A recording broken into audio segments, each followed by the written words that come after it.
Welcome back. All right, so I want to do a video that I've been thinking about doing for a while, and also I'm wearing a T-shirt that I wore it the time before last that my wife and I traveled. This way we don't lose each other in the airport. Anyways, it's a key thing. Just make sure you can find each other in a crowd. I wanted to talk about rabbits. I want to talk about rabbits because I know we post videos on rabbits and we get questions here and there, and I've definitely seen questions in live streams. So I thought, I could do a video on that. Because up until Yvonne and I started dating, I'd never really been around a rabbit. And the rabbit that she had when we started dating, Raspberry, I was very nervous about handling her. I was very, very, I don't want to pick her up. I don't want to, I don't want to bother her. I'm going to leave her be. She liked me, and she was a sweet rabbit. And when she passed about a year and a half ago, that was a sad time. So Yvonne went out and got two rabbits, two infant rabbits, and eventually they multiplied as rabbits are wont to do. And so currently we have a bit of a fluffle. That's what you call a group of rabbits. So the questions we get, and the most common ones are ones I tried to get on the board. First off, on how smart they are. They're about the same intelligence of cats. They know the sounds of certain things mean food. They're very easy to train on that kind of thing. They pick up on things very, very quickly.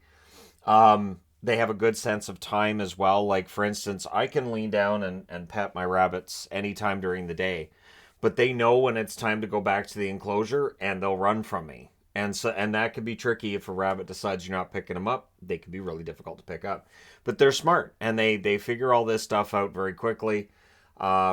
And so, yeah, I would say they're about on par with cats. I was even reading online that, yeah, they're considered to be about on par with cats. And dogs, although they're more like cats personality wise, that they'll come over and nudge you and, hey, how you doing? But if you go to pet them, they're like, hey, I didn't say it was okay for you to actually touch me. I'm just saying, how's it going? You're not petting me though. So, and I get that a lot with Licorice. He'll come over and he'll nose bump the back of my foot, which is distracting when I'm doing a video. And it's why there are times where in videos on this channel or even on the main channel where I'll kind of do one of those because he nudged the back of my foot. Sometimes that nudge means, hey, how's it going? And sometimes it's, can you move out of the way? And so I have to look down and go, okay, is there something that's in his way and my foot's there, and so I might have to move, that kind of thing. But they're smart, and they're pretty expressive too. Although they don't make any noise. If you hear a noise from a rabbit, that's normally a bad sign. Outside of that, they don't really make noise. There's little grunting noises I get sometimes from Licorice when he's really excited. But the grunting noises can also mean that they're agitated and they're ready to start fighting. Which brings me to how territorial they are. So this is one of the odd things with rabbits. So we have six, right? And they can all be upstairs and they can all relatively get along. Jet and Cinnabon do not get along. Jet and Cinnabon have never liked one another at all. Jet's the older sister of the two, and she's just never been a fan of Cinnabon. So Cinnabon's kind of had the run put on her even when she was a baby. So that's part of the reason why Cinnabon, the brown one that's always in my room, that's part of the reason she's always in my room, is because the rest of the family's kind of, decided she needs to be gone. And for Licorice, he's a male. Pickle is a male as well. So Pickle is very happy if he's not there, and then that means that Pickle's the only male, and then there's three females there as well, who generally get along, because then you have Dandelion, you have Waffles, and you have Jet, although Jet does put the run on Waffles as well. But what's odd is, so last week, Pickle was in here, and I wasn't in here yet, and he had a fight with Licorice. Licorice considers this to be his area, and I knew they'd had a fight when I came in because there was fur all over the floor. There was no blood. There were no cuts that I saw or anything, and they can cut each other. But Licorice was kind of hiding on one of the cat trees in here, and Pickle was sort of splayed out in the middle of the floor, and Cinnabon was with Pickle, who's her dad, and she didn't look happy about it either. So I don't know if she broke it up. I don't know. I don't know if they just tired themselves out fighting, but they will fight. There was also the time Jet got in here, and Jet and Cinnabon started to fight, so I had to pull them apart, which can get tricky because, again, they have very sharp claws. They have long claws, and so you got to be careful because they can scratch. They can definitely draw blood there. And their teeth. Their teeth can be something. They don't generally bite. I get nipped here and there by Licorice, but he's not actually trying to bite me. He's just, it's usually when I'm trying to take him upstairs and he really doesn't want to go. But yeah, Licorice and Cinnabon consider this to be their room, so I do not bring other rabbits into this room because I know there's going to be a fight. Females fight with females, males fight with males. So it's one of those odd things where I could bring another male rabbit down here when Cinnabon's down here and nothing is going to happen with that. And with Licorice, he gets along with the other female rabbits. Although he kind of picked on his mom the last time I had Dandelion down here, but at any rate, they generally get along with the rabbits of the other gender. They just don't get along with their own gender. So very similar to other animals. But yeah, the territorial side of things, you do have to keep an eye on that. And I have to remind Adelaide, like, okay, remember, these rabbits enjoy, this is their part of the house. Like Jet has a spot in the living room that's hers. She will share it with Pickle. None of the other rabbits are allowed in there. And the litter question. So I do get asked, do they have litter and do they use it? Yes. They don't need, and training is the wrong word. They're like cats that way too. They'll just instinctively know to use the litter. They will just instinctively know that's what they're supposed to do. The same as cats. If you have to train them, odds are you're dealing with a messy rabbit. And it is one of the differences between a tame rabbit and a wild rabbit. All right, had to let Bear out. She's getting kind of rambunctious because she's got the room to herself. The rabbits are actually out in the yard today. But yes, they can be litter trained. They actually get spots. So like when we have them out in the yard, they'll have a spot that's sort of the designated litter box area. I think Pickle chooses that spot, and then the other rabbits follow him because he's the elder, right, of the Fluffle, which is my favorite name for a group of animals ever. And then there's the question, too, of how much work they are. It can be a lot, honestly. It's about bunny proofing. So I make sure that items that the rabbits would snack on are not within reach. So cords are almost always kept high up because they will... Not only will they chew through cords on purpose, because their teeth are always growing, so they're always looking for stuff to gnaw on. We do have sweet bamboo around the house that they chew on. We also have a bunch of compressed hay sticks that they chew on. We make sure, and they've got little wood areas too that they can chew on.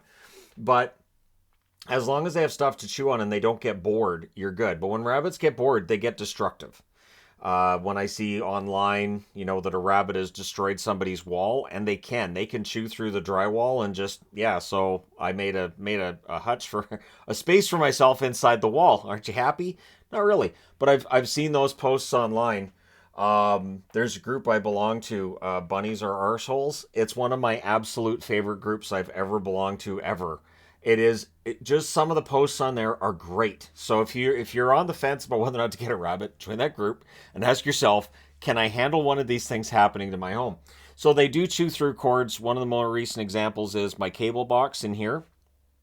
Cinnabon just grabbed it with her mouth to move it out of the way.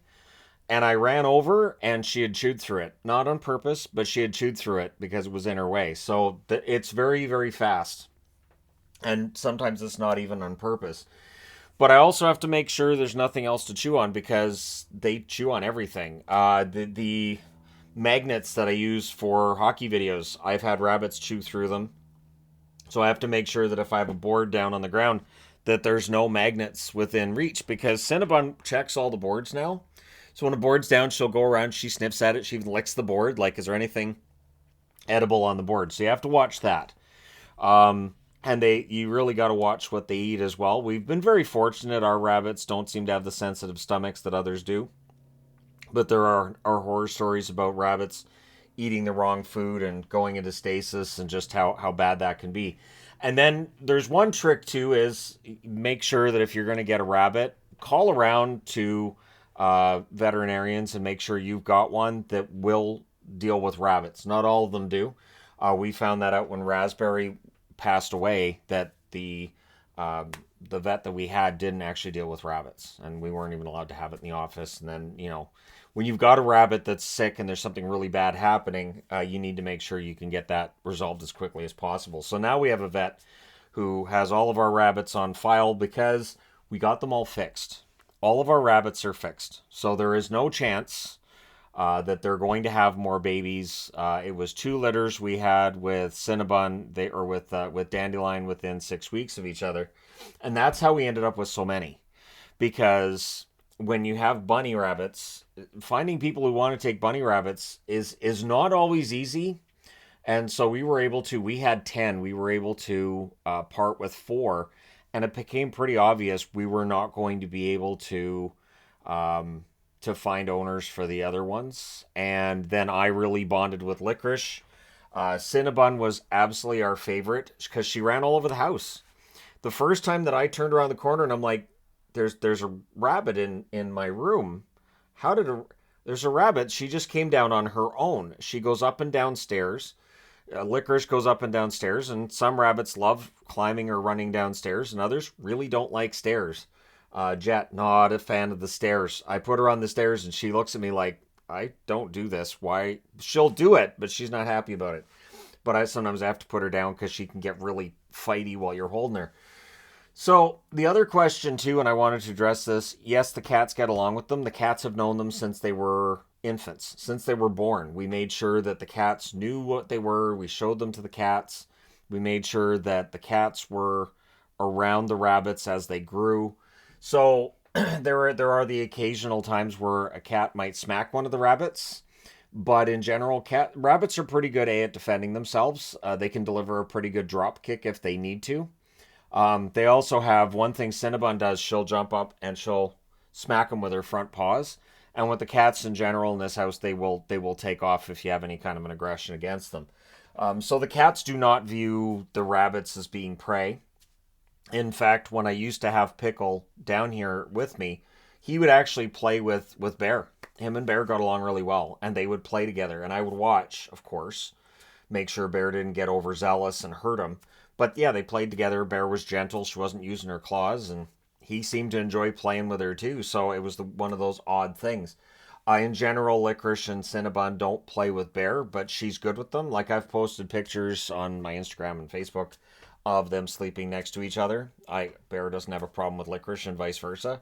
The rabbits don't freak out when the cats are around, and the cats don't get all stocky around the rabbits. Azrael's the only one we really have to worry about at all, but even in her case, she's just playing. And if she gets out of line, the rabbits will let her know. Because when we got Azrael, of course, we already had the rabbits. So the issue we have with Azrael is she thinks she's a rabbit.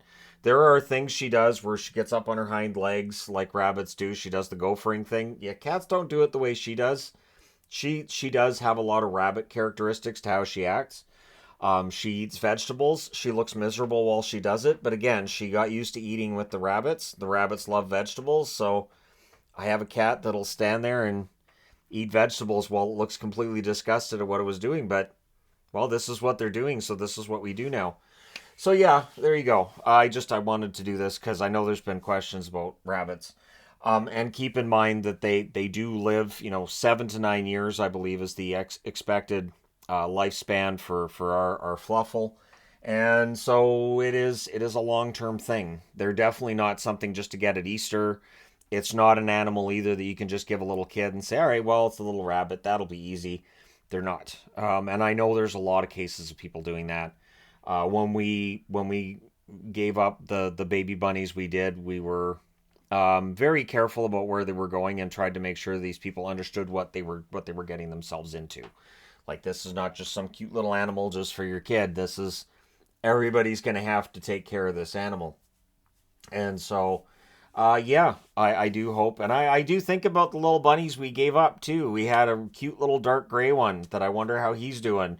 And a few of the others, too, that went. But, yeah, it's been a really good bunch. The interesting thing, too, is with Cinnabon, there was an older brother she was really bonded to as well, and they were both trouble. They both were all over the house, and they were both trouble. I do wonder if we'd kept him, and if Licorice had been gone, if it would have been him and his sister in here, and how much more destruction they could have caused. Because Licorice is really pretty quiet, and I think that brings down the mood for Cinnabon, because again, rabbits have very different personalities, and they do definitely influence one another. But there you go. I just figured this would be kind of a fun video to do today. So thank you guys so much for watching, for all your attention and your time. It means a lot. Hope everybody's having a nice start to the summer. Don't forget to hit like and subscribe if you're browsing your way through, you just happened upon this video. Thank you guys so much for watching, for all your support. I will talk to you again soon.